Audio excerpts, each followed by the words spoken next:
The first episode of Overdress is everything I could have ever wanted. Interesting characters, an overall great concept, fantastic animation. It's everything that V wasn't.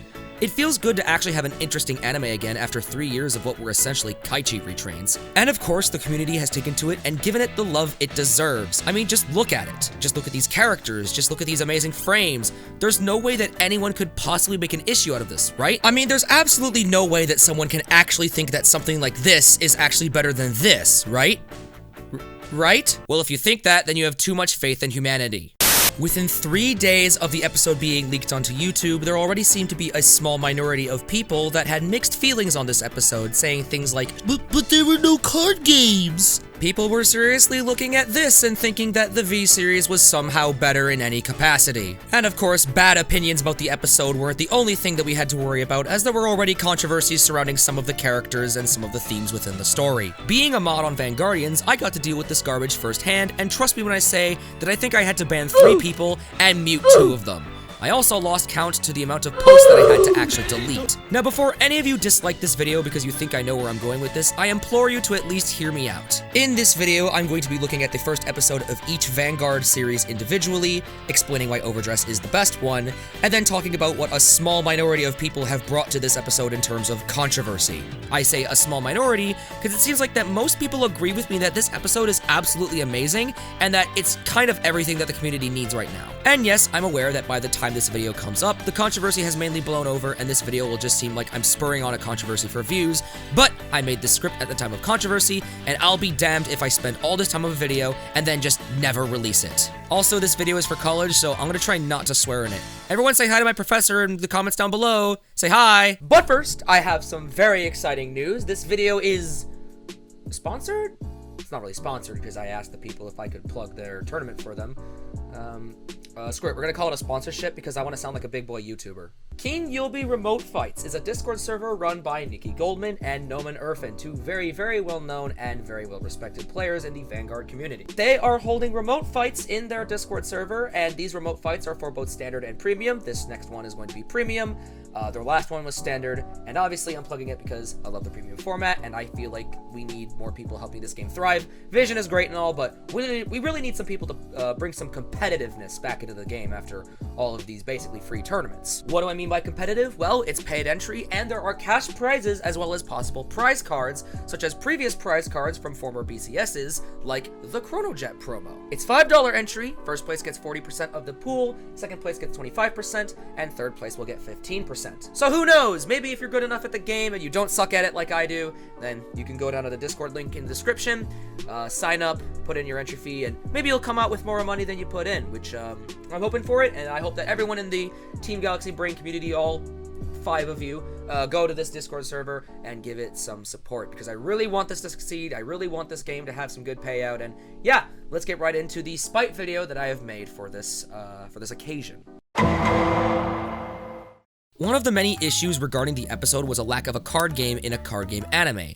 I mean, it's in the name, card game anime. Why didn't they just have another tutorial episode for the new viewers? I mean, that's why the first episode of G was so horrible, right? Because it was just a stupid fighting scene sequence with no good card games whatsoever. Story? What's that? I want to see cool set pieces beating the heck out of each other for no reason. Yeah, I said the H word. What are you gonna do about it? Man, why do they spend so much time introducing these characters? The plot seems so slow and forced. Where are all the card fights? It's called Cardfight Vanguard, not Plot Vanguard. Yep, and that joke is out of the script. Out of the script, not doing that one. Yep, we're not going to do that joke. Okay, so everything I just said, it sounds absolutely stupid, right? But I mean it when I say that there are people who are actually angry about the lack of any card games in the first episode. All we got was this fight scene between Bruce and Bastion, which, by the way, had absolutely breathtaking animation and is on the level of Neon Messiah, and that was a good movie. Now, this isn't an animation channel. I'm not well versed enough in the field to explain why this animation is so good, but when you're looking at V-Series and how awfully animated that failure was, you begin to notice the beauty of the masterpiece that is Overdress's first card fight, in air quotes. Now, if you are upset that there were no card games, then I can at least understand that. But for some reason, people seem to think that the episode took too long to introduce and establish all the characters involved. So screw it, I'm gonna talk really quickly about the first episode of each Vanguard anime. Here we go. The classic era is fine, there's not really much to talk about. It has a nice story and everything kind of just fits together. Morikawa wants to win a fight, so he steals a kid's card, the kid comes back, he wants his card back, so he plays an introductory card game that spans 2 episodes.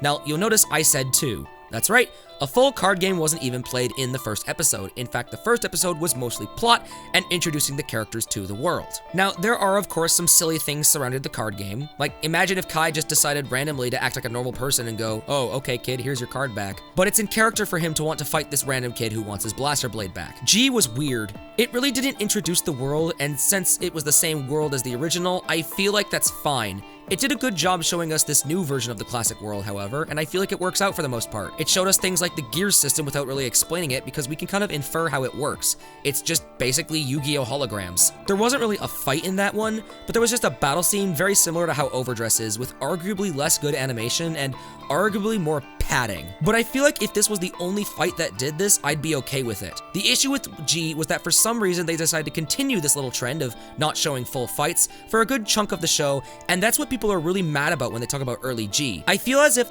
only the first episode was like this, there would be less of a stigma around early G in the community. Though, to be fair, they were trying to recreate the fights from Neon Messiah, since those did so well. I mean, just look at it, they're amazing. V-Series was like the classic series, but with worse animation and done significantly more poorly. The fight just didn't have the same impact because after this fight, Kai and Aichi are suddenly friends for no reason, and Aichi doesn't really lose many of his fights, unlike the classic series, where he lost basically every other fight. Yeah, guys, we have to make them be friends now. The script says so. That's how we can get them to be in Q4. That's what the fans want, right? No, they don't want to be shown an interesting character arc that slowly leads them into becoming teammates. They just want to see Q4 being formed and a bunch of other fan service. Look, guys, it's Leon. Look, guys, it's Goki. Look, guys, it's Kote. Whoa, this is so cool. They're friends now, and they have to fight.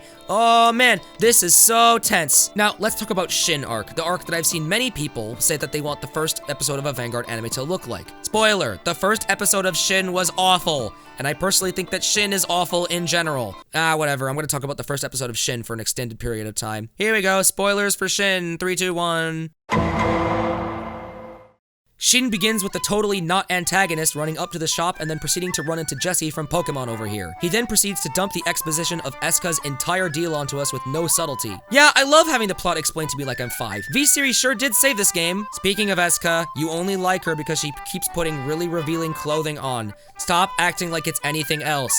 She's not interesting, she's not cool, she just walks around like a thought the entire time. You literally only like this character because she has massive tits. That's the only reason you like her. Now, there's nothing wrong with using fan service or your character's attractiveness in sexual ways, but when you're literally only doing it to try and insist that this show is for big boys when you're a show about a children's card game, that's just laughable. Hey guys, look at me, aren't I one of the cool kids now? I showed boobies in an episode, please love me. Then we get to meet our protagonist and Weeaboo Jones. Protagonist Kun comes flying in on a skateboard, trailing some cat drugs behind him, and flying up to Tits McGee over there. You see, she hates cats, and his plan is to attack her with the cats, and then he trips on a rock, and he lands on her, and they stare at each other really awkwardly. Haha, it's so funny. It's just like every other anime I've watched, where the main protagonist does something involving the main girl of the series.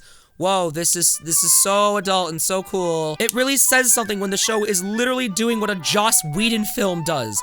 And by the way, you should never be compared to Joss Whedon because that means you did something horribly wrong. I should also mention that we're only 5 minutes into the episode and Eska is already reduced to a sex appeal object that has nothing else going for her. I literally cannot take her seriously anymore and the plot is just ruined for me. I envy people who are able to see this kind of stuff and still go, yeah, Eska's an amazing antagonist. She really did her job in the series working it as a serious obstacle for our protagonist to defeat. Meanwhile, useless character over here is just kind of watching the whole thing and no one really cares. Protagonist Kun gets yelled at by a lolly version of Chrono's aunt and we hear his motivation. He's gonna run the shop. That's his whole motivation.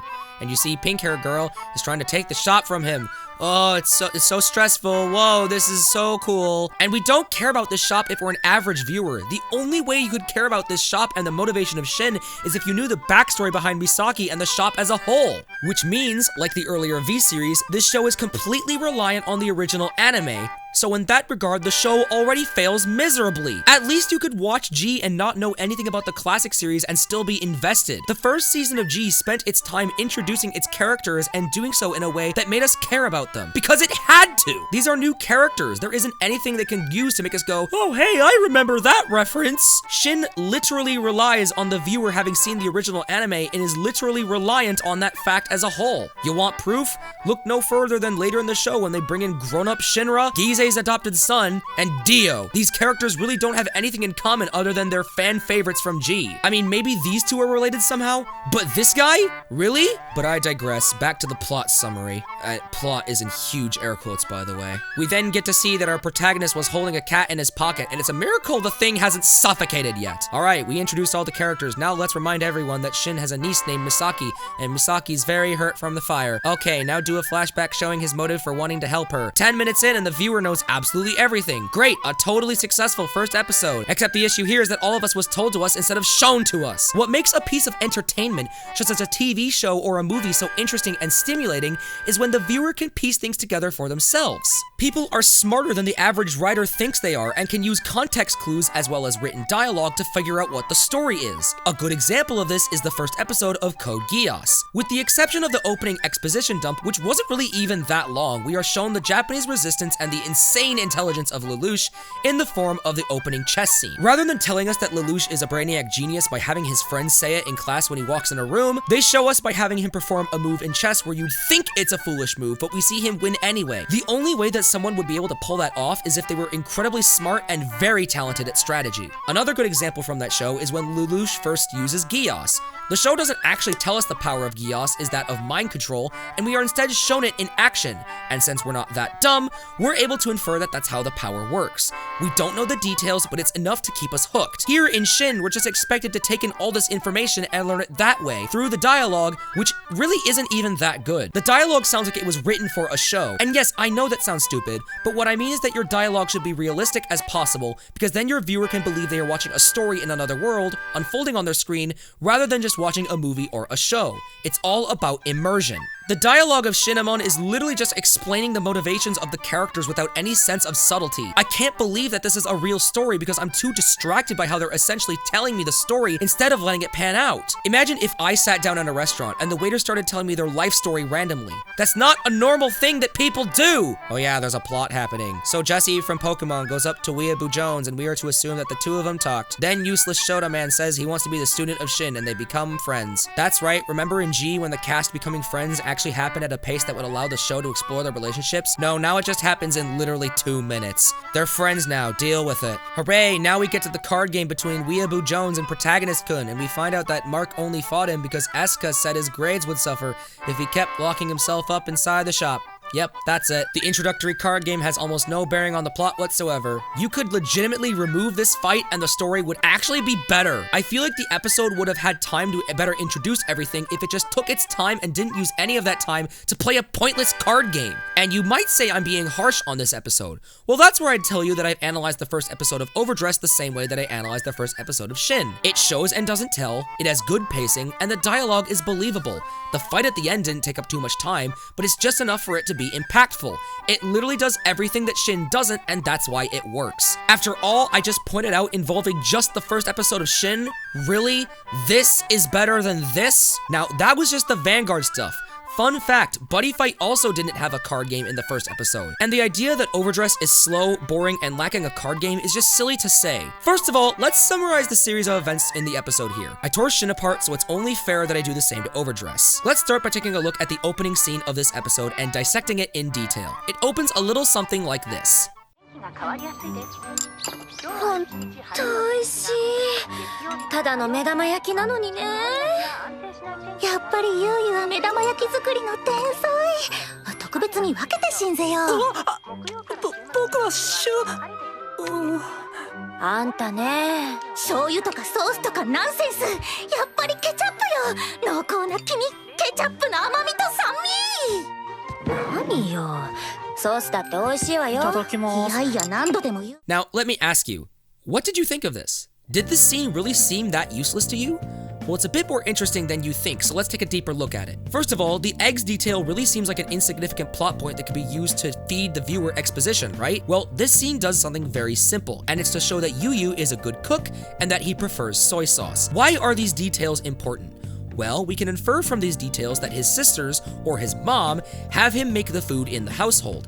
Why is this the case? Does he prefer making the food himself? Do his sisters and mother force him to? Or more likely, he feels like doing it so that he doesn't feel bad for not doing it himself. You see, Yuyu's whole point as a character is that he has a hard time being assertive, and that he cannot say no to save his life. And usually in anime, or any other form of media, the motherly figure would be the one preparing breakfast, or the father if the mother is dead. The fact that our protagonist is not only preparing their breakfast, but also letting his sister put ketchup on his eggs, totally nasty, by the way, steak sauce is king, shows that maybe he got pushed into making their food for him. Maybe one day the sisters asked him to make food and he said yes because he's unable to say no. This single scene, 30 seconds long, already says more about the character than Shin ever did in 10 minutes. How embarrassing. Also, if you hear closely, Yuyu says itadakimasu and gets talked over by his sisters. They don't even notice that he's annoyed at the situation. They just keep talking over him. It shows us that these girls ignore his wishes and assume he's okay with everything they do. Again, small details like that really help push the story. Next, we hear his sisters say this. 今日は約束の日でしょ? Now, imagine if they did what Shin does and just tells the viewer, hey, Yuyu, you're supposed to put on girls' clothes and go do that photo shoot for me because you promised, remember? Literally all they did was say the words, you promised, and showed him getting dressed up. It's not that hard to make the dialogue and story seem believable, people. And before any of you idiots go, well, actually, you see, Yuyu's mom told him he could always say no, so isn't that telling and not sewing? No, it isn't, kid from Polar Express, because that's a legit thing that people say whenever someone seems uncomfortable. I get you're autistic and probably don't understand how normal people act, but seriously, this isn't that hard to believe. Is it really that unbelievable for someone's parents to say, by the way, son, you realize you can tell your sisters you don't like this, right? And with the dialogue, we can infer that this has happened multiple times, again, pushing the fact that he can't say no. Then they talk about putting something else on him and then say they don't want to do it because today's theme is purity. Oh look, they use the dialogue to tell the viewer that this isn't the first time they've done something like this. That's crazy. He runs out of the house and thinks to himself why he can't just say no, and because of the prior 2 minutes, I believe that this is an actual issue that this character has with the world. We then get to see the opening, and there are a few things that I noticed alongside the bomb song. Tomari is crying at a funeral. Zakusa is alone in a room, which, based on this anime so far, is obvious symbolism. Megumi has a man in the background. Ooh, that's spooky. And Pitbull, but younger, but surrounded by other black suits. Already good foreshadowing, yes? Yuyu then gets hit on by an Omega Chad, and said Omega Chad gets kicked in the trick stars by Best Girl. Best Girl sits down and saves Yuyu from the Chad, and then says that perhaps it's a good idea for Yuyu to say no. And while this may seem repetitive, I think that's the point. It's repetitive to Yuyu. He knows this, and yet he's unwilling to do it. It helps the show put the viewer in the protagonist's shoes. This is a believable conversation that I can trust is actually happening. When Megumi talks to Yuyu, she does it assuming he's a girl, so this rather relatable and intimate conversation is totally normal from her perspective. This isn't exposition for the sake of stretching out runtime. This is a story being told to us by the use of dialogue with two characters who just met each other. Megumi trying to take Yuyu in isn't random. She's legit worried for him because she thinks that Yuyu is a girl whose life situation is bad. She notices the shoes and the backpack and is concerned for this person. Again, this isn't exposition, this is character building, and I'd like for you people to understand the difference. The Giga Chad returns from the dead and gets arrested by Worst Girl. Don't you worry.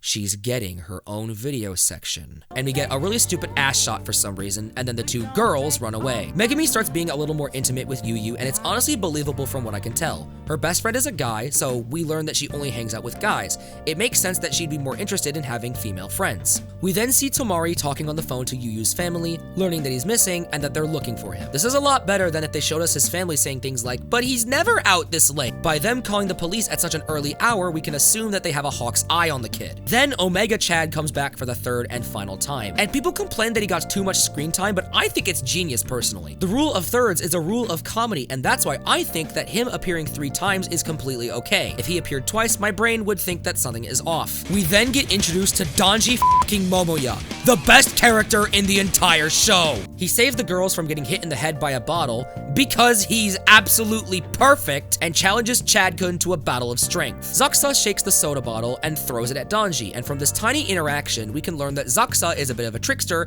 and Danji is easy to trick. Again, simple interactions can go a long way. Yuyu and Megumi exchange euphemisms for a little bit, and Danji threatens to rip apart this guy's magazine in half. He tries it, but he says he can't do it because he hasn't read that issue yet. Once again, this detail seems really unimportant, but it helps us understand who this guy is as a character. I don't understand how people can think this was pointless or unnecessary. We're only halfway through the episode and this much has already happened. We learn that their name is Team Blackout and that they don't turn anyone away, which is only a slogan, but it helps us establish who these people are as a group.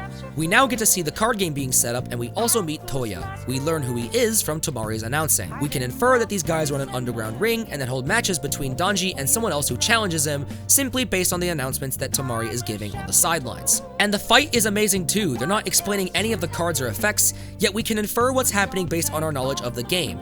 Also, we can learn how Danji fights just by him spamming the words "no guard." This once again shows that he's a headstrong guy who goes all in, doesn't hold back, and it's a lot better than someone explaining this to us from the sidelines like Taya Gardner. We then see Toya getting hit by an attack, which ends up being his imagination. We know that in the Vanguard universe, imagination is everything. It represents the player really getting into it, or the opponent having an amazing fighting spirit. Following that, we're shown a breathtaking fight scene on the level of some Trigger anime, and I've already kind of talked about this, so I'll reiterate. This is the greatest thing to happen to the Vanguard franchise, and I really wish I knew more about animation so I could explain why this is so amazing. We now get the dramatic reveal that Yuyu was a boy. Oh my goodness, this is crazy. And you know what? Just watch the scene. I'm tired of saying show, don't tell repeatedly. 親御さんから捜索願いが出てて、お昼に助けてくれた警察官、あれ実は泊まりなの。お姉さんのいたずらで女の子の格好をさせられたらしいのよ。ごめんなさい。僕言いたいこと言うの苦手で。嘘。めぐみちゃんはウープね。別に男の子でも仲良くすればいいじゃない。いや、全然気がつかなかった。僕はなんとなく気づいてたよ。騙したわけじゃないんです。それにすごいって思ったのは本当に。分かってるよ。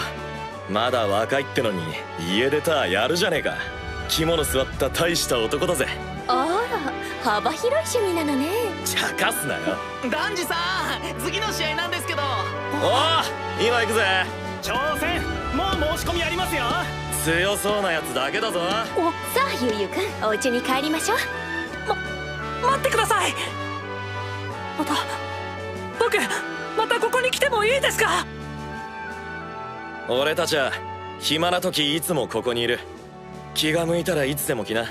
歓迎はしないぜ。もうお客様じゃないからな。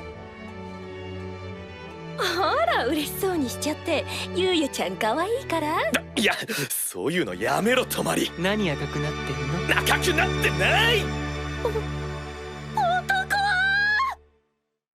And roll credits. Now that was a far better use of our time, wasn't it? We already know everything we need to know about the characters and this universe, and it only took a single episode without any overbearing exposition. So now I hope that everyone finally understands why this episode is so great, and why it's probably the best first episode in Vanguard history. Which really isn't saying much, but I digress. So, what was the moral of the story, kids? That's right, Shinamon is overrated! Okay, so here's one of the more controversial topics. The rest of the video is going to be talking about a little more of this community reaction regarding on how they're handling some certain subjects. So I'll be putting up a content warning. I'm gonna be talking about racism and police brutality. I'm gonna be showing some offensive memes on the screen to use an example. Here's a picture of a baby duck, because, you know, if you don't want to watch this section, I want to give you something happy before you go. Okay, here's the point you need to skip to. The baby duck is going away. All right. Let's get controversial. So Tomari is a police officer, and as a result, people have begun making jokes about her being a police officer. Now, before you click dislike, I must say that jokes involving police and police brutality can be funny and often are when done correctly. I'll be keeping my opinions on police and police brutality to myself for obvious reasons, so please don't assume that I am for or against them in the comments. I don't want to start any flame wars. For those of you who do not live in the United States and are confused as to why I'm being so careful, all you really need to know is that as of lately, there have been many cases where a police officer acted quote-unquote incorrectly with an unarmed person of color that often resulted in the person's death. An obvious case of this would be the death of George Floyd, whose trial is still in progress at the time of this video being recorded. Now, the debate is if the police are inherently bad or not, but that's not the debate of this video. Obviously, as is with any current event in the modern age of the world, jokes and memes about black people being beaten by police for trivial matters are all over the place. And whether you agree or disagree with the idea of the police, you must admit that there's lots of comedic value to some of these memes. Heck, my best friend is black, and I think 90% of our voice calls are literally just me and him joking about how if he does anything, he'll get beaten by a police officer. But of course, like all controversial humor, you need to deliver it correctly or you're going to piss people off. Nobody normal gets mad at a joke just for being controversial unless said joke was either in poor taste or lacking in comedic content in the first place. So in other words, saying you support cops because Tomari is a cop isn't exactly what I would call funny. I want to legitimately ask this question. What is the humor in that joke? Where's the punchline? Why is it funny? I genuinely don't understand how anyone can find this funny in any capacity. Like, I get it, she's a cop, you like cops now, haha, waifu culture, but how exactly is that funny? I'm not even mad that this is a pro-police joke. Again, my thoughts are being kept to myself, but I don't understand how this is supposed to be funny at all. What was going through your mind when you made this joke? And it's not just one person either, because I know someone who made that joke is 100% commenting on this video. I'm not calling you out. Don't, stop it. Put hands off the keyboard. No, I'm not calling you out. This is a general, broad statement. No. If it was a lot of people, okay? Now, unfortunately, I have had to remove a chunk of their posts off Vanguardians, so I'm just gonna have you go with the good old-fashioned dude, just trust me. And I removed these posts because if a controversial joke isn't funny, it simply exists to stir up drama. Newsflash, nobody likes unnecessary drama, and no one ever has unless they're a literal sociopath. After people posted these quote-unquote jokes, they got some backlash, obviously, and they were legitimately surprised about it. What? I don't care if you support cops or hate them. How can you not understand that your crappy joke would maybe rub some people the wrong way? You're literally just using a police joke as shock value at that point. It's the equivalent of making a Hitler joke because it's edgy and no other reason. And that's basically what 14-year-olds do. There's no comedy, it just hopes to make someone laugh by being as absurd as possible. Now, if this was just one post by one guy, then I'd kind of be willing to not even pay this any attention. But it's not just one person. And frankly, I just really want to rant about it because I'm kind of sick of people just not understanding that bad controversial jokes only exist to piss people off. Okay, so I know you're already about to click dislike, but please, listen to what I have to say before you click dislike. Content warning about LGBTQ slurs and the history of LGBTQ abuse. Here's a time stop. Here's a baby duck. Look at the cute duck. He goes quack. Okay, let's get into it. So another conversation that got started was the conversation of, is Yuyu a trap? After that conversation came up, people began to speak up that trap is a trans slur and we shouldn't be using that word to describe Yuyu. After that, me and the Vanguardians mods determined that we needed to watch over the use of the word somewhat. Now, what do I think of this? Well, frankly, it doesn't actually matter what I think because I'm a cishet. I'm a straight white dude. But I'll say what I think anyway because I think I'm going somewhere with this. Just trust me, I'm going somewhere with this. Yuyu isn't trans, people. He isn't even gay, and I'm sorry, but that would require Japan to give a crap about LGBTQ rights. As soon as I saw he was a crossdresser, I literally called that they would mess up or pull the "oh, he doesn't want to be a girl" trope. And hey, look at that, they did. Now, is trap a trans slur? I say it depends. If you ever call a trans person a trap, I will literally ban you from Vanguardians and never speak to you again. That is a horrible thing to say to a trans person. I don't care if they're fictional. I don't care if they're real. No. Don't do that. That is horrible. That is legitimately, like, it is almost on the same level as the N-word. Just, that's horrible. Don't do that. The reason I bring this up is because in Zombieland Saga, a character by the name of Lily Hoshikawa was apparently trans. Well, at least I thought they were trans. I thought the whole dead name thing was kind of like a dead giveaway. Dead giveaway, because it's zombies. But the anime community went, dude, look, it's a trap. It's a trap. Look how cute he is in those girl clothes. Wait, he's a she? Who cares? It's a trap! I hate the American anime community with every fiber of my being. So yeah, you should never call a trans person a trap. However, I also think that calling a normal-ass crossdresser a trap is also a slur because you're implying that they literally only dress up as a girl with the intention of tricking someone. Spoiler alert, there are straight dudes who crossdress because they like it. I have literal friends who dress up as girls and go to conventions. Like, okay, let's really sit down and think about it. What does the word trap even mean? Why is the word trap used if it's only to talk about a guy in girl's clothes? Why don't we just call them crossdressers? Why did we pick the word trap over any other word in the English language? I believe there's a reason for that. Again, I'm not saying if it's a crossdresser slur or not, it's just something to think about. Now yes, I'm probably not the right person to ask about this, so I decided to gather up some trans friends and ask them how they felt about it, with their permission of course, so don't take my word for it. Okay, so hello, unnamed trans friend who I will not mention. Unnamed anonymous trans friend. Hi, that's me, yes, yep. I'm Anon, from 4chan, the Anon. God damn it. Alright. Okay, so I'm going to send you a few pictures. I want you to tell me what I want you to tell me what you think of them. All right? I want you to tell me what you think of this person that I'm about to send you. What do you think of this guy? It's just a normal dude. Maybe kind of like a little shout out. Right? Anything else? That's basically it. That's basically it. All right. Now, what if I told you these were the same person? Interesting. So the eye color check out. Yeah. Like basically this is the huge controversy here, is that these two are the same character, and people are saying that this character is a trap, and then people are saying that it's an offensive term to use for this character. Is essentially the controversy. So have you been I know that the whole trap is a slur, that whole thing like exploded over on Reddit. Also, please don't judge me for using Reddit. I hate that shit. Are you a Redditor? Are you a Redditor? God, you're a Redditor and a Discord admin? Sorry. Anyway, so yeah, over on Reddit, like, this was a huge fucking deal over, like, I want to say about probably 6 months ago. Yep. There was some moderator of this, like, dumbass anime meme subreddit, and they were like, we are banning the word trap because it is a slur against trans women. That is something that is something that on the Facebook group people were, so for context as well, on the Vanguardians Facebook group, we didn't ban the usage of the word trap, but we told you to essentially just kind of be careful how you use the word. We won't ban you if you use it incorrectly, but we will look for intent. But people were saying like, oh, it's anime memes all over again. And I basically, told them to go back to their mother's crevices, because, Yeah. I mean, trans representation is so bad in media. The other thing that I hate to cut you off, but I actually wanted to bring this fact up as well, is that when it comes to trans people in anime, they just basically don't exist.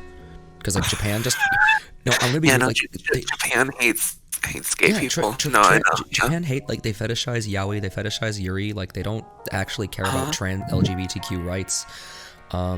It's not like representation. So like calling a character a trap probably isn't like attacking a trans person, because 9 out of 10 times they're not trans anyway. Like the only trans character I can think of is like that one character from Zombieland Saga, and this is actually a huge thing. People were calling that character a trap, but they were legitimately trans, and so that's how this like whole trap as a trans slur started in the anime community, is because of that specific issue. It's because people are like so obsessed with the word trap for some reason that like at the instant they see an actual trans character, they go trap. Yeah. So here is the whole history of that. So trap, beforehand, femboys, as we know them today, were unheard of up until pretty recently. Yep. I mean, trans people always existed. I don't mean to sound like an SJW, but like there's so much like LGBT erasure throughout like history. But trans people haven't suddenly appeared. That's a very common misconception. Trans people have been around for years and years and years. Yep. It's just that people don't like to talk about them. Same with gay people, same with lesbian, etc.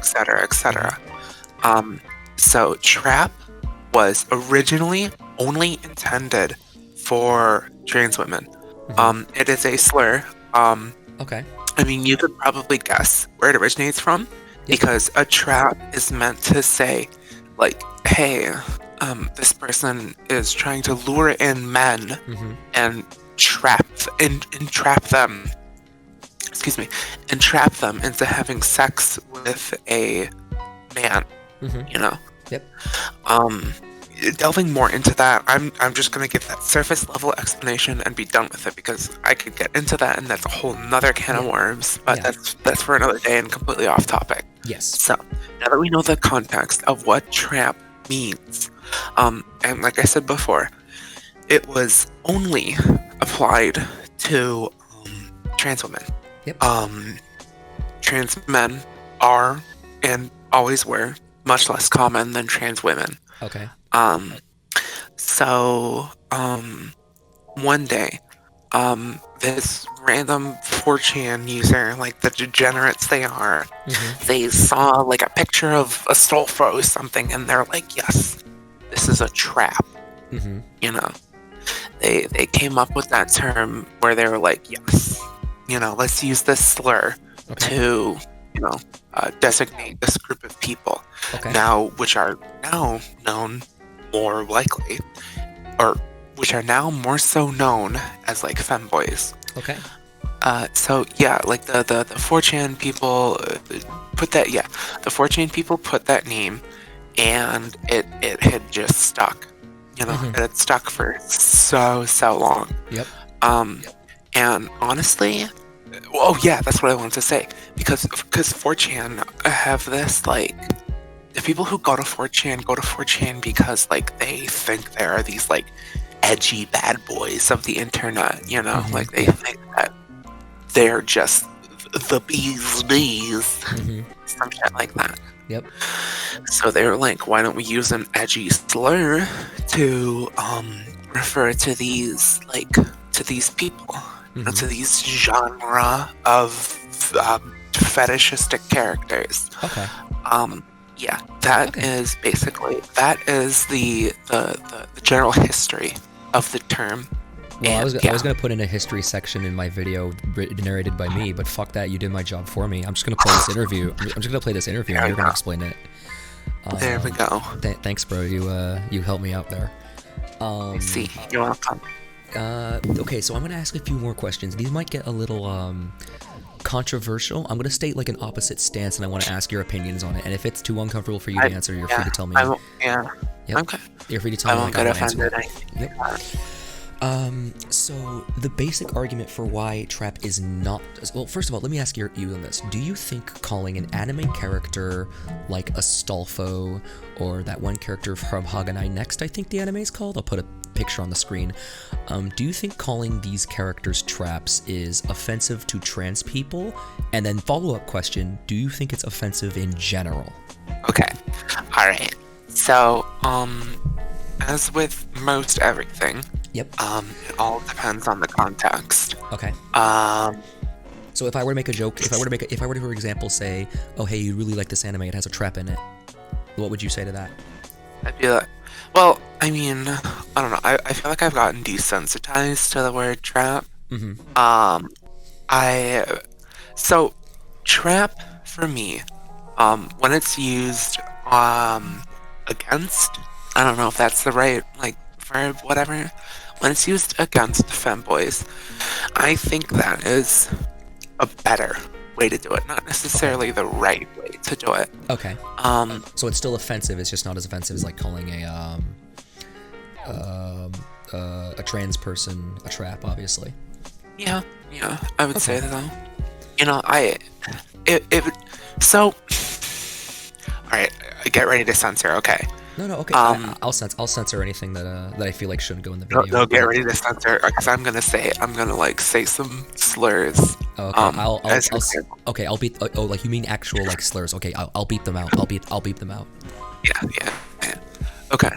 So to me, calling a femboy a trap is very similar to calling a is very similar to calling a Middle Eastern person a I've never heard that one before. I've never actually heard that one before. What the fuck?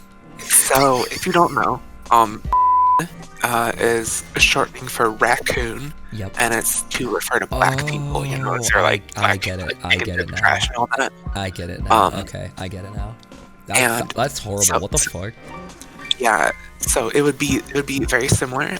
Calling a trans person a trap is very similar to calling a Middle Eastern person a as it would be if you called a trans person a tranny. That would be like saying calling them a sand. You know, like there are levels. Like, yeah. Personally, I don't think trap is very, very offensive to me. Maybe that's because I haven't been called it too many times. Okay. Too many. You have been called a trap before. If I have, I can't remember it. Okay. No, that was going to be one of my questions. Is has anyone ever used trap as like an insult to you? Like, has that ever happened? Yeah. So trap is like catchy as kind of a descriptor rather than, and it's not it. So it's catchy as a descriptor, but it's not very punchy as a slur. Okay. You know, it's not very punchy as an insult. No, yeah, I got you. Like, yeah, and I don't know. There is that whole entire argument of like, if you give words power, they only become stronger. You know. Yeah. So like censoring out these words will make everything a lot worse. But on the same hand, you really can't like undo all of this power that these words have given. Yep. Or that these words have been given. So as a general rule of thumb, I like to say that if you are of a minority yourself, you should be allowed to say the slur of your own minority. So that way, you know, people can get more and more like desensitized to the word, and then the word won't have power. And in years, the word won't be said. That being said, there will probably be new slurs to take in their place. Yep. But you know, it's a whole it's just a really it's a very weird area, but like yeah, it's a very weird area, a very weird situation. Okay, I'm going to ask another controversial, maybe sensitive, topical one. The argument used by some trans people in my research, and by research I mean scrolling through Twitter and scrolling through DeviantArt and like scrolling through other pages where trans people are saying, "Hey, this is offensive. You can't say this." Is they cite the I don't remember what it's called, but I'll put it on the screen. It's like the gay insanity defense, where it's like I killed them because what's it called? I don't know what the heck that is. Okay, so it's basically this legal defense you can use in murder, where if you go to sleep with somebody, but it turns out that they're not the gender you wanted to sleep with, you can say, "Oh, I was blinded by my confusion and I killed them." That is an actual law. I've heard it referred to as a gay panic law. Gay panic law, that's what it is. Thank you. The gay panic law. There are two cases for gay panic law that I found. One of them involved the fact that this person did not know that this person had a penis the entire time. And then the other one was this person only acted up after his friends made fun of him because he was having sex with a trans person, essentially. So the defense that the trap should be allowed, our crowd would use, would be, well, these two cases weren't actually because of the gay I already lost the term. The gay panic defense. Because the first one was, this is going to sound horrible, but I want to get your feelings on it. They said the person should have made the guy up front, "Hey, I have a penis. If we're going to have sex, you just got to know that." And then the second one was a problem of toxic masculinity, where the guy was only killed this trans person because they felt pressured to by their friends. What do you think of that defense? The defense of, well, it's not actually a gay panic defense because it's not because they're trans, it's because the trans person apparently lied and because of toxic masculinity. Hold on. I'm not quite sure what you're trying to ask. Are you trying to ask me like what my feelings are on the gay panic law, or I want to know your the gay panic law is horrible. We all know that. But I want to know your feelings like on if someone were to use that defense for like, because they're saying trans people are saying trap is a slur because it references the gay panic law. But people who want to use the word trap are saying it doesn't actually reference the gay panic law because the only 2 cases involving the gay panic law weren't even about the gay panic law. It was because of toxic masculinity and because the trans person lied. Like that's the defense that they would use, and that's a defense that I've seen being used. What do you think of that? So, okay, I'm gonna be honest here. Mm-hmm. If you're taking someone to Pound Town and you realize that they have a dick after you fucking come in them, that's on you, buddy. That's on you. Yeah. Like, let's be real here. Anyway, like, I'm keeping that in the video. That's a fucking amazing. Yeah. That's a fucking great quote. Holy shit. Okay. Anyway, and also more serious. Yeah.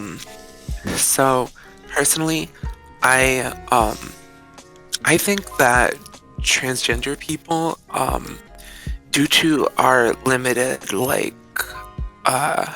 not only like availability to surgery, but just the limited technology we have at our disposal. Yep. Due to that situation, we just have to be upfront to people. Yep. Genital preference is valid. So, I mean, okay. So, yes, trans women are women. Obviously, I'm a woman. Yep. I wouldn't be like, no, trans women are men, honey. Mm-hmm. Yes, because I'm definitely. The thing is, trans women do have to come and accept that they are a different genre of woman. Mm-hmm. I almost like to think of it as like we're a different ethnicity. Yep. You know, like not so much as that we're another gender entirely. Mm-hmm. I don't think it's fair to label transgender people into like this amalgam of in between gender. Right. They're the gender they identify as. Yeah. Yes, and I think that is that. And on the gender spectrum, well, that's not important to this right now, so we'll get to that later. Of course. If I'm understanding it correctly, I would say yes. It's on both parties, you know. Heterosexual men are taught from day one to be like, you know, gay people are ugly, smelly, stinky, they're bad, you know. Gay is used as an insult. Hell, I use gay as an insult. Like, you'll hear me call shit gay all the time. Yeah. But that's besides the point. People, especially heterosexual, or especially men, are taught to say gay is bad. And that's just like an ingrained thing in our culture. Obviously, yes, we have to work against it, but it's going to take years and years and years of fighting and restructuring and acceptance, you know? So I think that toxic masculinity and people being... So if you are having sex with a trans woman, if you're in a relationship with a trans woman and you enjoy that person, maybe romantically, maybe physically, great, good for you. That's awesome. I'm glad you could find someone like that. And if you like them specifically because they identify as a woman and have a penis, that's bordering on chaser territory, but as long as you respect them, then that's good for you. But if you go into a relationship and the woman they don't tell you about their genitalia, obviously it's incredibly uncomfortable. Like, if they pull down their pants and there's some genitals you did not expect there, yes, it is okay to be like, I don't want to have sex with you anymore. But it is not okay to fucking kill them. It is never okay to fucking kill them. Like, what are you thinking? Nah, dude, what do you mean? It's totally okay to kill people. Fucking what? Yeah. So the golden rule, right? This will all fucking go back to the golden rule. You know, treat others how you want to be treated. Yep. So if you were said trans woman, said whatever, and for whatever reason, the person doesn't want to have sex with you so much that they kill you, how would you feel? You'd feel pretty dead inside, would you? There's a joke there I'm not gonna make. Nope, I'm not doing it. I made it for you, don't worry. For fuck's sake. God damn it. I said you'd feel pretty dead inside, wouldn't you? Oh, for fuck's sake. I hate you so much. Sorry. Oh god, I want to keep that in the video, but I don't think I can. I really want to keep it. Okay. So, given all this, people will say that it's a matter of toxic masculinity and the trans woman lying, not because they were trans specifically. Therefore, the gay panic defense being related to the word trap is bullshit. Therefore, trap is okay to say. That's basically the defense that some people have used. And I wanted to know your general feelings on that. Like, do you think that's a good defense for trap not being a slur? Dude, you need to give these people fucking Olympic gold medals because they're doing some real mental gymnastics here. Thank you. Really. As I was explaining it to you, I was like, what the fuck? This is like a fucking stretch. What the what? I'm having trouble fucking piecing it together. Mm-hmm. I'm having trouble explaining it because like it's so fucking asinine, but people have tried to say like, oh well, trap isn't actually referencing the gay panic defense because the two cases on gay panic defense weren't because they were trans, it was because of societal issues. What? Okay, yeah, no, I see exactly what you're. Yeah, it all clicked, and no, that's fucking stupid. Mm-hmm. Obviously, that's fucking stupid. That would be like saying that. So do you know that meme about like I forget what it was. I think it's like a Tim and Eric sketch. There's a guy in the back, and he's like in a chair. The dude in the front shoots him, and then looks back at the camera. Yeah, it's like that. It's like, yes, of course, you know that person was killed because, you know, they're black, but that wasn't the root of the issue, was it? It's like, what? No. It was still the gay panic defense was they were still killed because they were transgender. Like, they were still killed because they were trans. Yeah. Yeah. Like what the fuck? So then the question then becomes, if I, and we'll come back to this, if I were to take this character I've sent to you, and I were to call them a trap in a public post on a website like Facebook or Reddit or Twitter or whatever, what would you, and I specifically want your opinion on it because it doesn't matter what I think, I'm not the one that, you know, is being offended here. What would you think if someone were to do that? Like, you don't, like, whether you respond or not, like, what would you subconsciously think? Like, do you just keep scrolling and think something? Do you act on it? Like, what do you do? So, personally, I need more context for this person. I need they're basically they're put in these clothes because their sister made him promise, like, go do a photo shoot in this outfit, and he really doesn't want to. And the point of this character is like he's trying to be more assertive, and he can't say no, so he's forced into these clothes. And essentially, there's a plot line where some pervert character walks up to the protagonist, is like, oh, you're a pretty nice lady, you want to go to karaoke?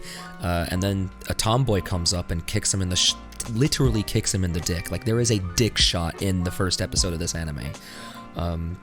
Is this Vanguard? This is Vanguard, yes. This pervert dude got his fucking balls shattered.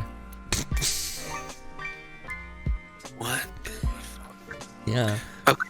So basically, so yeah, that's the context why this character is wearing a dress, is because their siblings said, hey, you look cute in a dress and I want you to do a photo shoot. He doesn't go to the photo shoot, he's walking home, he tries to run away, pervert man says, you want to go to karaoke? Pervert man gets his fucking Kenobis kicked. Okay, and is this in a trailer or is this in the actual episode? This is in the actual episode. Okay. So then what happens is the tomboy, we're gonna call her the tomboy because she's basically a tomboy. Yeah. Does she have those medium bilkies? No, she's flat as a brick. Of course. All right. Yep. But she basically takes the protagonist to like this rundown amusement park where they play Vanguard at, and then they find out that he's a guy.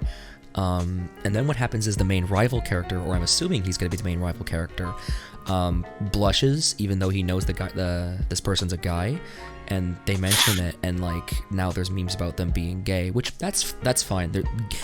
Protagonist and rival being gay for each other jokes have been a joke since like the beginning of anime, right? Right. But like this context is different because this time it's an actual cross-dresser. And the rival is like, yo, you look pretty fucking good in girls' clothes.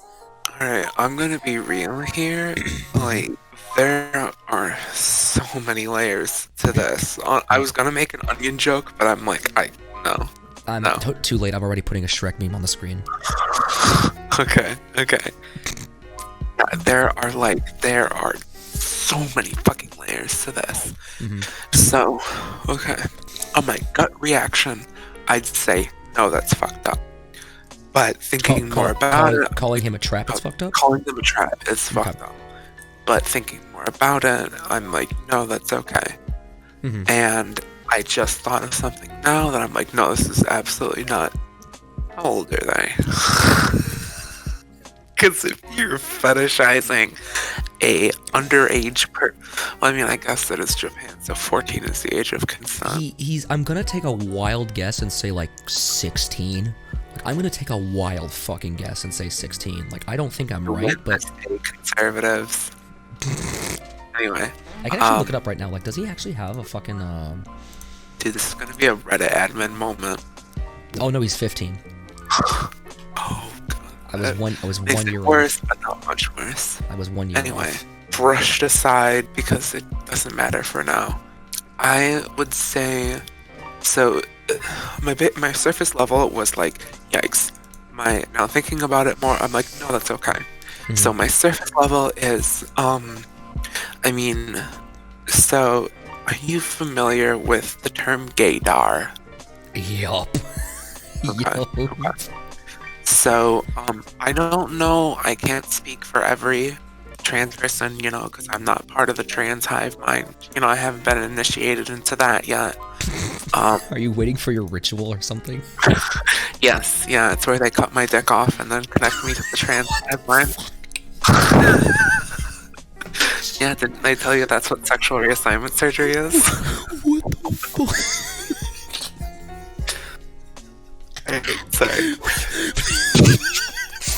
Shit. I can't breathe.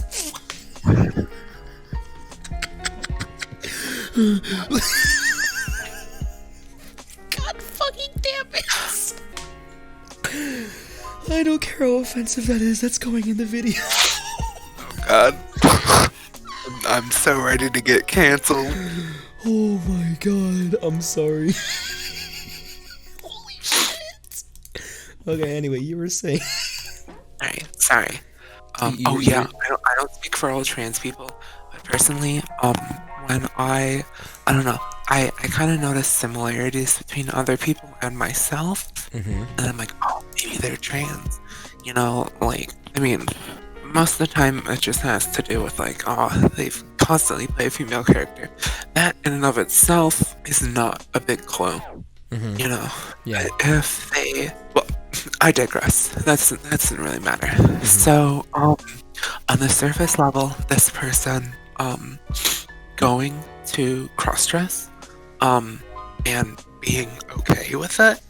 They're not okay with it. They don't like being in it, is the thing. They don't like doing it. Well, the thing is, there's a difference between, disliking something and disliking something so much that you refuse to do it. Okay, I see. You know what I mean? Yeah. Yeah. So, you know, at first, for most I shouldn't say most trans people again, but for me at least, there was that little barrier that I was just like, I'm scared, you know, of what I will look like coming out from the other side. Mm-hmm. You know, I'm too nervous on how people will see me, think of me, react to me, etc., etc. And, you know, that fear paralyzed me so much that I just refused to get any kind of, like, more feminine clothes, etc., etc. Yeah. And I'm like officially out to like everybody who's trans. By the way, I'm trans. If you didn't know, just I don't think I mentioned it at the start of the video. Hold on, let me just clarify that now, guys. Right, sorry. So I am like, you know, can I say your real name? Yeah, go ahead. The people know my real name. Okay. Yeah, Ty. people know it. Yeah. So if I went up to you and I was like, hey Ty, do you want to, you know, do you want to put on this dress for me? Because I think I need you to put on this like dress, I need you to put on this wig, I need you to do your nails, and I need to put on some makeup on you, these shoes. What would you say? Fuck you, I'll shave my entire body and go full on. Like, I'm not even joking. Like, I've never actually cross-dressed before, and I'm really curious what it's like. I'm just curious. I would do it. I've always said I will do everything at least once to try it, and that is something as well. Okay. Mm-hmm. Anyway, so if I like it, I'll probably do it at more conventions. If I hate it, I'll just never fucking do it again. Right. Anyway, if you go up to like most other people and you're like, hey, why don't you cross-dress for me? Most of them should be like, what? No. Yeah. You know, like they'll wear the odd, like indecipherable white T-shirt from the opposite gender out because maybe it fits better or something. Yep. But like if you go ask a dude to be like, yeah, I want you to wear a full high heel like dress. Most of them are gonna be like, no. Yep. Because like, you know, it's like, why would I do that? That's weird. Yep. So for this person to say yes, even though I don't want to, I will do it. There might be that like little surface level hesitation where they're like, oh man, oh no, I definitely don't want to do this. Oh. And so they, but then they do it anyway. That's like a completely different thing. Yeah. But but then I thought more about it, and I'm like, you know, they were like forced into it, and that's really fucking creepy. Yeah, I mean, not to toot my own horn, but when they said that there would be a cross-dressing protagonist, I immediately said Japan's gonna fuck this up. Yeah, they're gonna do it. They're gonna fuck it up. And lo and behold, what did they do? Episode 1. That's a new record. Yeah, episode 1. It's a 1 episode long train, and it already got wrecked. Don't get me wrong. Like, I think the episode was fantastic, and I think that it's a great direction for Vanguard. But like, that was my only real gripe with it, was how the cross-dressing was handled. And I think they might just get rid of it after this episode, which kind of sucks because it's being used as a plot point. Yeah. Like, I don't like the fact that they would use that as a plot point. I feel like that's something to be really careful with. Forced feminization is really, it's really weird. It's a whole like subgenre of like dark fetishes, and it's like, I mean, hey, now I know what Kei Tomori's into. Like, dude, I can email the guy and be like, dude, you want some sauce? I got you, bro. Who? Kei Tomori is the new director for Vanguard. That joke was for the community. Okay. I can right. email. You can just edit out my Yeah, I'll just. all that. Yep. Okay, we now know what the director of Vanguard is into, and hey, you know what? Yeah. I'm not judging. Dude, the dude's into what he's into, right? Like. Yeah, you know. You gotta beat your meat to something. Am I right? For fuck's sake. I'm never getting employed by Bushiroad. I'm never getting employed by Bushiroad. It's just never happening. I don't think you're gonna get employed by anybody with me. Sorry. Christ alive. Anyway, so yeah, there's a whole different topic between you know, like a person willfully wearing this dress. Yep. You know, like if this person was like, have you seen Gatchaman Crowds? No, but I've heard of it. Okay. Actually, So that was an anime you told me to watch in high school, and I added it to my list, and I never got to it. yeah. Yeah, that's an anime you told me to watch in high school. It's still on my list. Yeah, so that anime, it's not a main character, but there is a very important character in there who is a crossdresser. I don't necessarily know if they're trans or not, and most of my memories of that show are very blurry, but I remember in specific. Rui Ninomiya. Rui, that's what it was, yeah, Rui. So this character Rui, I believe Rui is their pen name. They are the producer of this. Essentially, they're like a trans Steve Jobs. That's probably the best way to describe it. I now have to hold on. No, I'm not looking that up. I was gonna say I was gonna look up trans Steve Jobs for a meme, but no. That's gonna bring up some cursed images. It's gonna bring very cursed images. So, this character, and you specifically see them, like, the reason why I think that they aren't necessarily trans, but they are there's really no good term for this, but they are, like, maybe a drag queen. Okay. Yeah, maybe, yeah. So I think that they're like that because, so before, they have short brown hair, and they're wearing just like a normal ass like business suit. Yep. Or maybe like a t-shirt and whatever. But either way, they then you see them on screen like putting on this this costume that you can see in the picture, and you can put up this picture that you sent for reference. That you see them put on this picture, on this outfit that they're wearing right now. You see them painting their nails. You see them putting on the wig that may give them the long blonde hair. And I'm not sure, but they might have also inserted contacts. Either way, this person does this specifically before making a large worldwide presentation and announcement on their app. And this is incredibly different from what your character is. Or not your character, but from what the Vanguard character is. So this person is not exactly forced at gunpoint to crossdress, but they are still not doing it of their own volition. You know, they are not choosing. They are not doing this because they want to. They're doing this because they have to. Well, not have to, but you know what I mean. You know what I mean. These two are completely different.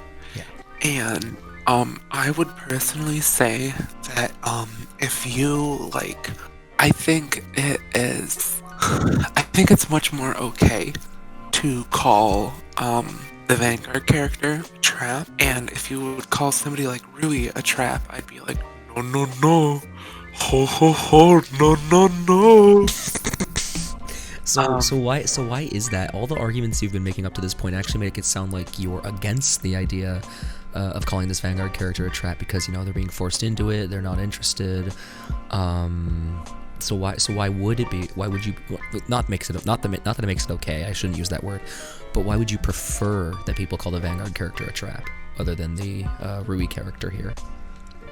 So personally, you might have caught glimpses of this when I was saying like we need some deep power words, but personally, I don't mind that when characters are referred to as traps. Okay.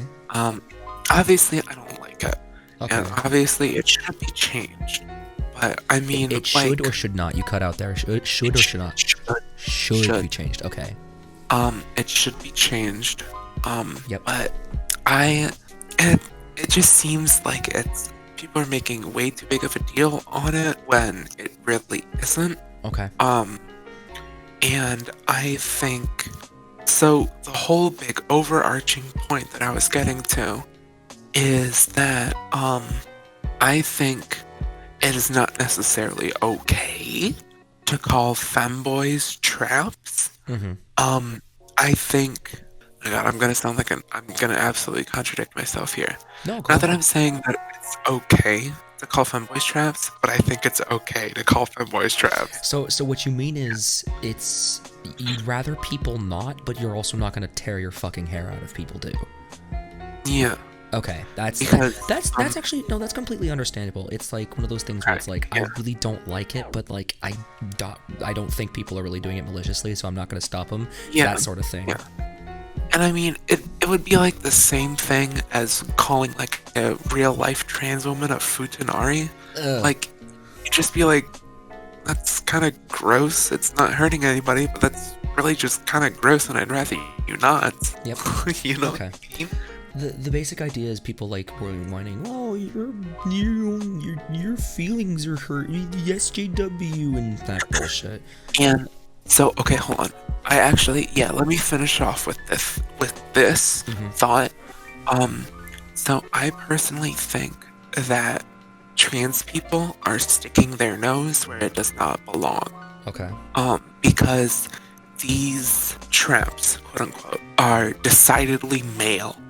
They have no volition to be or to change gender. They have no wants, no need, no drive, no dysphoria, no nothing. And they prefer when you use male pronouns for them, like Astolfo, like I'm guessing this character, right? Yes, this person identifies as a male. I think his name is Hidari from that one fucking anime. I don't remember what it's called. Oh fuck, Blend S? Might have been. It was like this dumbass school anime. There was like twins, and it was like Hidari and some other chick. Oh, fuck. And like Hidari was or Hideyoshi. Was that his name? Bakato Testu. That's what the one. Yes, that's what it was. Yeah, and those people all prefer like male pronouns, so it's not referring to trans people. That's actually something I also wanted to bring up. People are like, oh, it's a fictional character. Why are you fighting for the rights of a fictional character? I guess you're right. I'm gonna go on Twitter and call Cyborg the N-word and see how that goes. I'm gonna go call Cyborg the N-word with the hard R, and I'm gonna see how that goes well with everybody. Genius fucking idea. I mean, obviously, there is a certain level of disconnectment and a certain level that it should be lowered. That intensity should be lowered for fictional characters. Obviously, they shouldn't be written off. Right. You know, right. It's the same. It's like, still important. It's still important to talk about it and refer to them correctly, though. Like, because if you here's the thing. If you're like, you first. Sorry, I interrupted you. Go you first. So what I was going to say is, I believe the saying is like life imitates art, or art imitates life. Yes. Either way, if you do not respect these like animated people for what they are, these characters for what they are, then what does that say about what does that say about how you'll treat a real like femboy or a real trans woman? You know, like if you go around fucking beating your dick to fucking trap porn all the time, and then you're over here and you're like femboys, and you see a femboy and you're like, oh, submit for daddy. Shit like that, you know? Like, what does that say about you? What does that say about you? Disclaimer, you're free to beat your dick to femboy porn all you want as long as you treat femboys with actual fucking respect. Disclaimer. You know, yes. We don't kink shame. We don't kink shame here. Disclaimer, we don't kink shame here. We don't kink shame. So here's another thing is like, what's his right. So this idea that like, oh, they're fictional characters, so I can say whatever I want about them is like, yeah, you can technically call them an idiot and insult their mother and like call them fat and whatever you want, but like the issue, like I said, you can't really go around calling Cyborg the N-word. That's a horrible idea, isn't it? Because it's not like you're insulting the character, you're actively insulting him because of his race, and you're attacking an entire race as a result. Like using, and it's the same thing with transgender and the proper pronouns and shit. It's like, and using trap effectively, obviously, you're not offending the character, you're offending a group of people. You're not attacking the character. Exactly. The second you call like if there's a trans character, an animated trans character, and you call them a tranny, like that is a slur to trans people. Why would you call them a why would you, like, here's the question, what reason do you have to refer to a cartoon character like that? Like, what is your reasoning? Do you just like it, or for some reason? Because the answer really depends.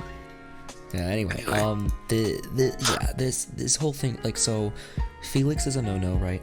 But like Astolfo, you wouldn't like it, but you wouldn't lose your shit over people calling them a trap. Correct, because Astolfo actively corrects people of his pronouns.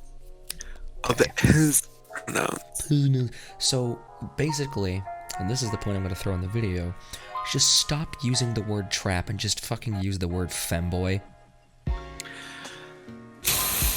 So, okay. Here we go. This is I actually did not know femboy could be offensive, so this is going to be eye-opening. No, not at all. Femboy is not offensive at all. Okay. So here is where I'm going to have a hot take. Ooh. I hate the word femboy. Oh, I hate saying it. I just, it's a gross word. It has too many syllables. It's way too long to say. It takes so long. Too many syllables. It's like, I'm sorry, I don't mean to laugh at you being offended at a word, but I've never heard the reasoning too many syllables. I mean, like, it's got 80 million syllables, you know, like, we're there for years. It has 2 syllables. Well, the thing is, because it's an M, you know, like, you have to stretch out the M. Oh, so it's like a femboy. You fucking grammar Nazi. Well, I mean, like, okay. Okay, jokes aside. I'm sorry, jokes aside. Explain yourself, jokes aside. It's like an awkward word to say. Mm-hmm. It's clunky. I just don't like it. Mm-hmm. There's a word that I would love to popularize, which is, I believe it's otonoko. Ooh. Okay. And if you wanted to, you could shorten it down to like Otto or Noko. Oh, Otono would actually be a proper way to do it as well. That's what it was. Yeah, cause like, it was like Otono or Otonoko or Otome. Mm-hmm. And one of them is basically like they're a feminine man, something like that, like a little boy or something like that. Shit. And well, yeah, you fucking know Japanese, so you can check that for me, right? That's actually something else, is that people would say that, oh, trap is just a translation of Otonoko. And I'm like, that's like saying Okama is a translation of the FAG word. Okama means cross-dresser. Mm-hmm. What the fuck are you talking about? So, yeah, you just say Otto. You know, like they're an Otto. Mm-hmm. You know, and I should put a disclaimer. Okama is a derogatory way of saying crossdresser, so you shouldn't refer to like a normal crossdresser as an Okama. Yeah. I was just about to say, maybe we could use Okama, but don't use Okama. Don't do it. Okay. Don't do Okama. Hold on, let me check up on that. Let me make sure that I have that correct, because I'm 90% sure that that's correct. I'm gonna Google that real quickly. Okama, yeah, it is. Oh, never mind. It's not even correct to say it's a crossdresser. Okama is Japanese slang for homosexual or transvestite. Ooh, God. Never mind. Yeah, it's a hard pass for me, honey. Yeah. Alright, anyway. I have a bunch of fucking One Piece pictures. I'm good.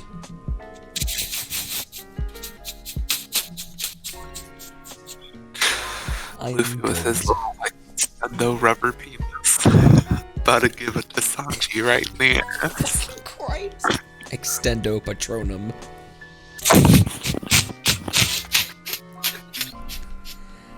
God damn it. Anyway, sweet, awesome. I feel like this has been a lot of so to wrap it all up. Don't say trap. If you're gonna say trap, use the right character, but I would rather you say something like Otonoko or Otono or some version of that. Yeah. Sweet. All right. Awesome. That's perfect. This is all going in the video. I like this a lot. I'll be using little snippets from this conversation, then making a YouTube poop out of it where I make you say that you hate gay people. Okay, so, hi, unnamed friend that I won't speak. How are you today? I'm Azami, and I'm fine. Oh, no, your name's been named. What are we gonna do now? I guess everyone has to dox you now. Cool. No, I'm fine. All right, so I want to show you a few pictures, and I just want you to tell me what you think of it, and I'm gonna ask you a few questions, and I just want to know your opinions and your thoughts on them overall. Does that sound cool? Yeah, sure, why not? All right, sound good. So I want to show you the new protagonist from the new Vanguard anime, and I just want to know just give me any thoughts you have on this character design. What do you think of this character? He looks like a Shota. Yep. That's the first thing is that he's a Shota. I don't like the green. The green looks ugly. But I don't really care. It looks fine. Bad color green. But I'm gonna show you another character design, and I want you to tell me what you think of this. Okay. Ooh, I like that actually. That's pretty. That's pretty. I like the dress. All right, these are the same character. Okay. Oh boy, that's cool. Yeah, so there's a controversy surrounding the first Vanguard episode involving this character, and I'm gonna give you a bit of backstory behind the character before I tell you what the controversy is exactly. Basically, this character lives with like two extremely horrible sisters, and they force him to dress up in cross-dress. They force him to cross-dress and go to this photo shoot, and he doesn't want to, but he has a really hard time saying no. So he technically, by the definitions of peer pressure, didn't consent. But yeah, so then what happens is he leaves the photo shoot, he gets hit on by this like super mega this Omega Chad, right? This Omega Chad walks up to him and hits on him. And he's like, "Hey, you're a pretty cute looking girl, let's go to karaoke." And then a tomboy comes up and kicks the Chad in the nuts. I'm not joking. She nut shots him in a children's card game anime. It sounds like a typical like freaking like cartoon episode. Yeah, like, from right. From like the early 2000s. Like it sounds like an episode you'd see on something like Camp Lazlo or some shit. Camp Lazlo with cross-dressing. I don't know. It's the first one that came to mind. I think they cross-dressed that. With cross-dressing too. I actually don't know if that would fly back in 2000, but that's the size of the point. There were a lot of cartoons that did that trope. It's very campy. It's very campy. It's very campy. But the thing is that there has been some controversies recently arising referring to this character as a trap. And the reason for that is because people have said it's a trans slur, but this character isn't trans. But the one that the people are bringing up that I actually think does have some ground is that it's a slur towards people who actually legitimately enjoy cross-dressing without the intent of like tricking people. Like there are people who identify as male or who are transitioned into male, but they enjoy dressing up in women's clothing because, I don't know, they look nice in it or something. It's something that I've actually considered doing for anime conventions. And the word trap basically implies, hey, this is their argument, by the way. I'm going to keep my opinion on this myself for this video. I'm just bringing arguments for this. But people are saying, hey, it's a stereotypical slur used against people who enjoy cross-dressing but are doing it without the intention of tricking people into sex. And that's an argument that people are using towards this, that calling this character a trap is also not good because he's not doing this consensually. He does not want to be dressed up in these clothes, which, considering it's Japan, I'm not surprised they went down this path. I don't think Japan really cares about LGBTQ rights, so like this doesn't surprise me one bit. Like I called they were gonna mess it up like on day one. People are like, oh wow, there's a cross-dresser and the protagonist, it's gonna be inclusive, and I'm like, it's Japan. It's Japan. These are the same people who say that Mirio from My Hero, the dark-skinned rabbit chick, these are the same people that say that she's Japanese and she's not black. Like these are the same people that say that. Like she's very clearly like of color, but no, she's Japanese. Like these are the same people that did that. I don't think they're gonna make a correct cross-dressing protagonist. But basically, with all this controversy in mind, your opinions. Well, it's funny that you bring up this subject matter of like the trap and cross-dresser shit, because like as someone who is like knows about all this stuff and has like looked into it for very obvious reasons, that yeah, there is that clear distinction between someone who cross-dresses because they want to be a girl, or just or someone who just likes cross-dressing. Like it's a big field actually, and something I didn't actually realize until I got a bit older and was more understood the separation. Yep. But by like the as if you're asking me like, do I think this is offensive or something, the answer is a hard no. Like, no, not really. Like, cross-dressing's been a comedy trope forever. Like, I don't. It's not like so many shows have used the cross-dressing trope. Like you and like say, oh well, this one's insulting. It's to say like, oh, yeah. So the character being a cross-dresser itself isn't exactly insulting. It's just done wrong. This is where my opinion comes in. I don't think it's exactly insulting. I think it's done horribly, horribly wrong. Like, he doesn't want to cross-dress. Like, what? Really? Like, come on. Like, I get that you're trying to. I get that you're trying to push the idea that this character doesn't know how to say no, and his development is learning how to be more assertive. But like, in anime, there have been countless characters who are dressed up in women's clothing and don't enjoy it. And I feel like, personally, this is my personal opinions on it. I'm not saying it is this way. I just think I feel like that's this unhealthy perception that nobody wants to cross-dress, or that cross-dressing is some stupid beta cuck thing that only happens to idiots. Like, I feel like personally it pushes that message, but like I wouldn't mind it as much if we had more shows that like tackled the subject properly. And there was one show that someone brought up to me called Gatchaman Crowds, where one of the main characters is straight up a cross-dresser and enjoys it. And I feel like I think that's awesome, because what he does is he's a dude like in the public scene, but he runs this big website. I haven't seen the show, so I'm only going off of what memory of the person told me. He runs this big website, and he runs a blog where he dresses up as a girl and talks like a girl and is a girl because he wants to hide his identity or something. I don't know what the exact reason is, but I think that's awesome. I think that's awesome. I think that's great. I think that's a really well done way to do it. But like, this to me just screams Japan doesn't know how to write a cross-dresser to save their lives. Well, I don't know if I really take it that. Well, me personally, I don't know if I really take it that seriously, because it's just it's the funny haha anime trope. To me, I view it as the funny haha anime trope of, oh boy, just tricked into cross-dressing by certain kids, is funny in its instance too. But I think a lot of it just comes down to the fact that like Japan is not as far ahead in terms of like. What's a good word that isn't like such a super trigger happy word? I don't want to say civil rights, because like we had the civil rights. I want to say not political correctness. That's wrong. That's not right. Let's just call it political correctness, because I think our viewers know what that means. I think the viewers know what that means. What I'm trying to like in terms of like gay stuff, in terms of this stuff. Yep. Like LGBTQ rights. LGBTQ rights. Yeah. They aren't as far ahead in that, in as much as like Americans are trying to push it. Yep. And I think it just comes down to that, and that's why I really don't care. It's just a difference of societies, and it's like, no harm done. You know? Like I said, my opinions are my own. I don't think it ruins the show, because like I knew Japan would pull it off that way. Like, Japan is Japan. I'm not mad. I'm just like, why are we all acting like they were gonna do anything else, right? Like, why were we all acting like anything else was gonna be the result of this trope at all? I think it's more so people are disappointed that it's not what they expect it to be, and they're angry that they're disappointed. That would be my the controversy is actually surrounding the word trap towards this character.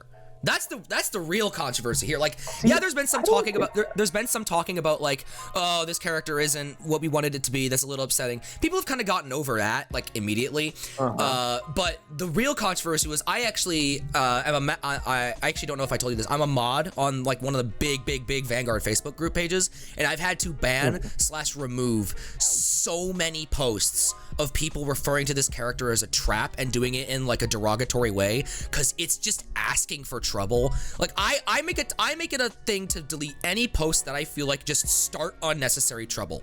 Like, there's another controversy surrounding a police officer character in this show, and people are saying, well, if I hate all cops, guess I have to love all cops because she's one of them. you're just asking for trouble. Whether you believe in cops or hate cops, like you are asking for trouble. I don't know why people are like, wow, why are people getting so triggered? Gee, I wonder why. I really wonder why, you moron. But like, I've had to delete so many posts doing it with the same thing with the word trap, and people are saying that we've recently not banned the word trap, but like said, oh, be careful how you use the word trap because, you know, there is a very, very, very wrong context to use it in. Like, if you call a trans character a trap, you're a douchebag. Like, go kill yourself. I called him a trap card. We did have to, because people are so dumb, we did have to explicitly say, no, trap cards are not banned. You can say trap card. People are actually that stupid. People are like, but does that mean I can't say the word trap card? You moron. Context is so bad. It's weird though, because I never really thought of trap as a slur. Like, I never got offended by that word. Maybe it's just me. In a context towards you and being a trans person, right? Obviously, like it's never offended. It again, it's the whole cross-dressing thing. Like, people actually are voting that we make like a new word for it. Like, we use the word lolly to describe little girls in anime, right? We use the word lolly. Iris. Yep, iris. We use the word lolly to describe little girls in anime. We do not call them little girls in anime. And I'm not saying that little girl is a slur, but like, we use the Japanese word for it. We don't actually call them what they are.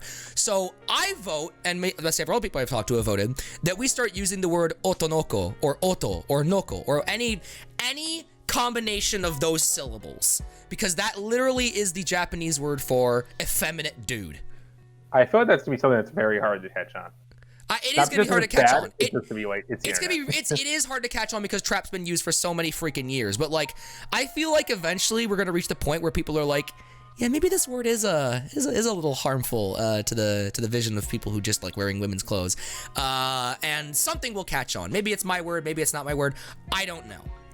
But in terms of, like, what I wanted to get your opinion on was, is it a trap slur? It's very clearly not, according to you. And, yeah, no, that's perfect.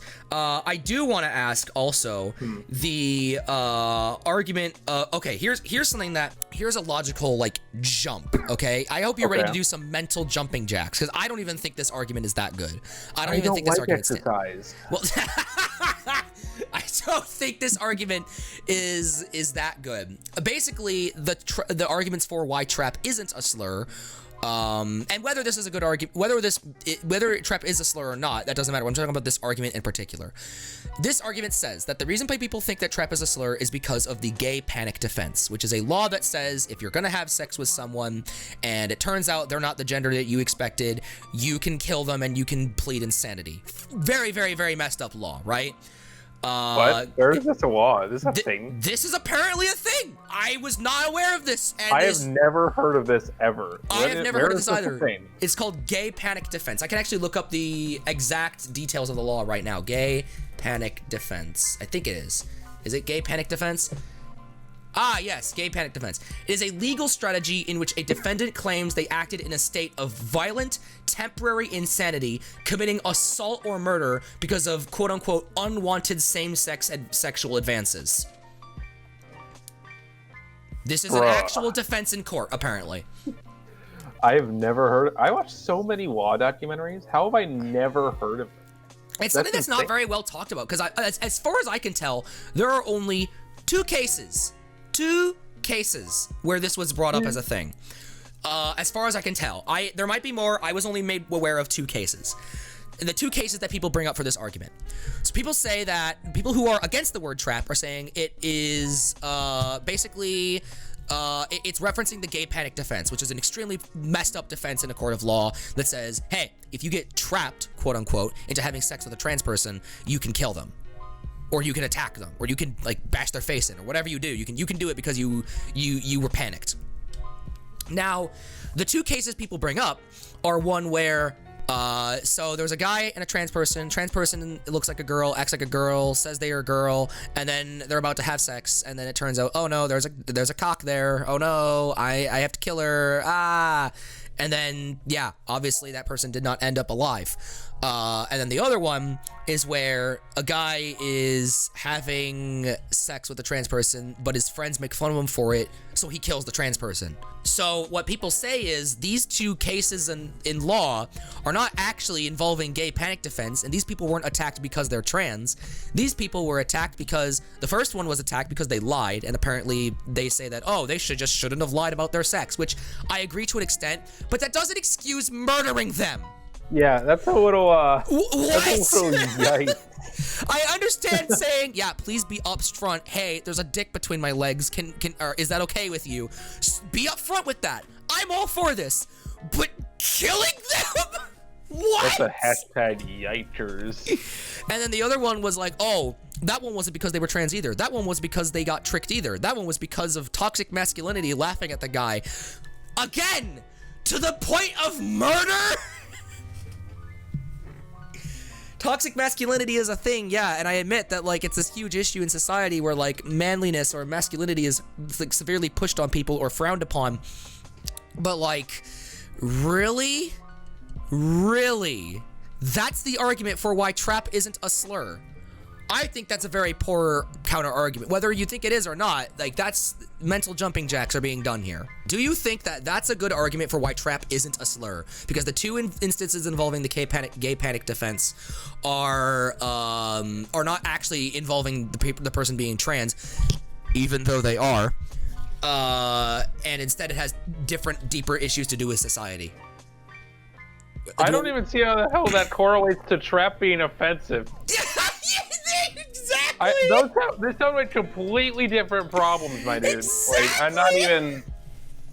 That's how this is just a stupid decision. Okay, this is what this is here is a decision that is stupid and should be overturned. But not. I don't. What does this have to do with anything? No. I was doing my research and I came across this argument and I'm like, what? What? Like, it's stupid. Yeah, very fucking stupid. Yeah, no, like both I don't agree with necessarily any of those stances, but like the one the one for trap being not a slur, saying, oh, the gay panic defense cases weren't actually this way, it doesn't matter. A trans person was still killed because the guy had sex with someone that they weren't intended to have sex with. What? Mental jumping jacks, but yes. But actually, your opinions on the word femboy, whether they're good, whether they're bad, whether you use it or not, like, what do you think as using the word femboy? Me personally, I think like femboy in particular is one of those weird words where like it's not something like sissy, for instance. It's its own category of like. It's really hard to. It's not offensive. It's really hard to label someone as that.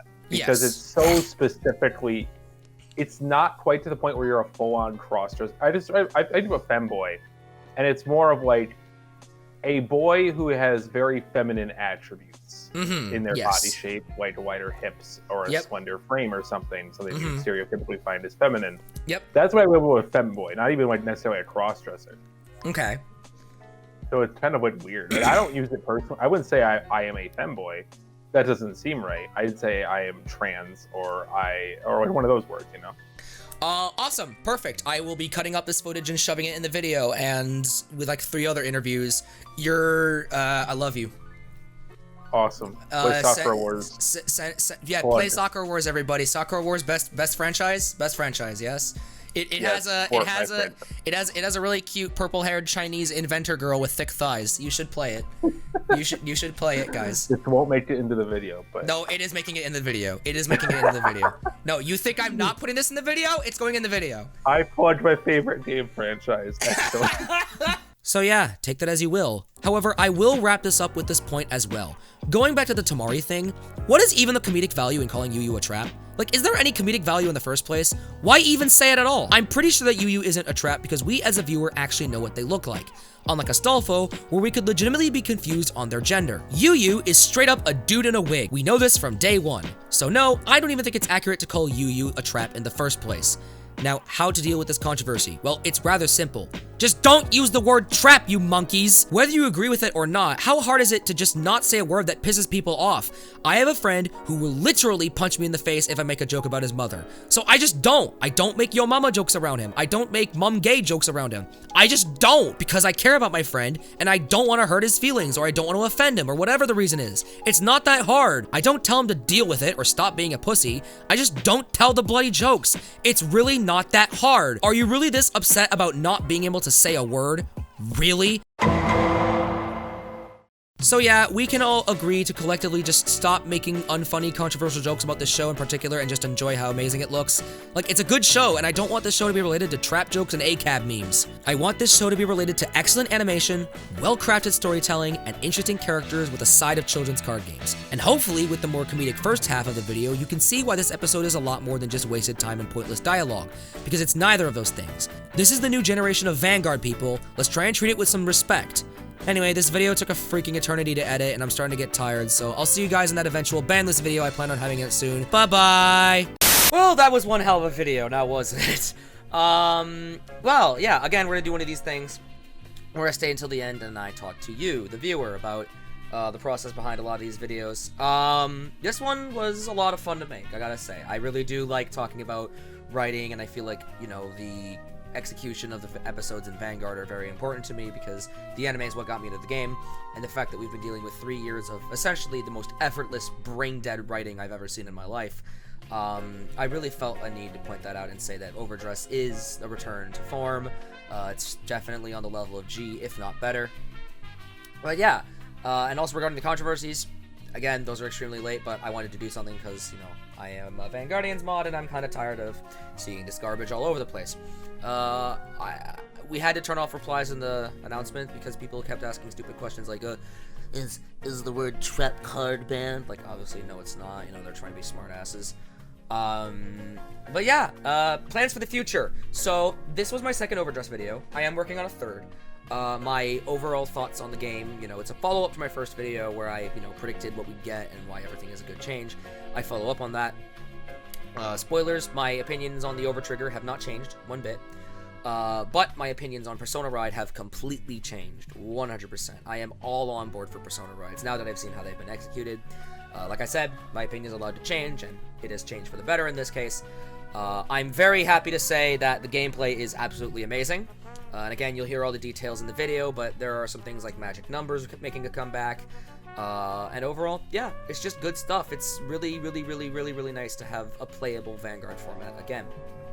It is set 1, though. We all know that V set 1 was kind of playable, except for the fact that OTT was unbalanced as heck. Like, why did they ever leave R&D? There's nothing like that in set 1 for Overdress. There's nothing like that for set 1 Overdress. But that's all future plans. I also plan on making a ban list video at some point. Like I said I think I said it in this video? I actually don't remember. But I do plan on making a ban list video because all of your ban list takes are, they're not awful, but they're all missing something. Like, they all hit the right decks, but they miss one thing.